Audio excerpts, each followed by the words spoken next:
Specific factor model क्या होता है? स्पेसिफिक फैक्टर मॉडल आपको ये बताता है कि कैपिटल फिक्स होता है, स्पेसिफिक होता है हर इंडस्ट्री के लिए, लेबर स्पेसिफिक नहीं होती।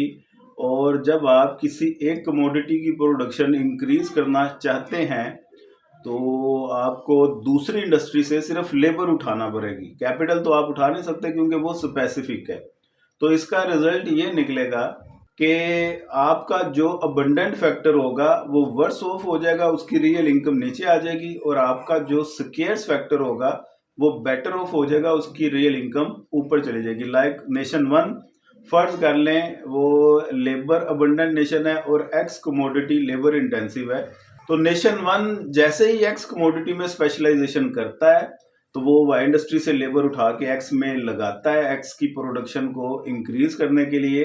तो उसका रिजल्ट ये निकलता है कि एक्स की जो वेज है, real ways of labour nation one में वो डिक्लाइन कर जाती है, और रियल इनकम कैपिटल की नेशन वन में वो इंक्रीज कर जाती है। तो ये इस कहानी का कंक्लूजन है।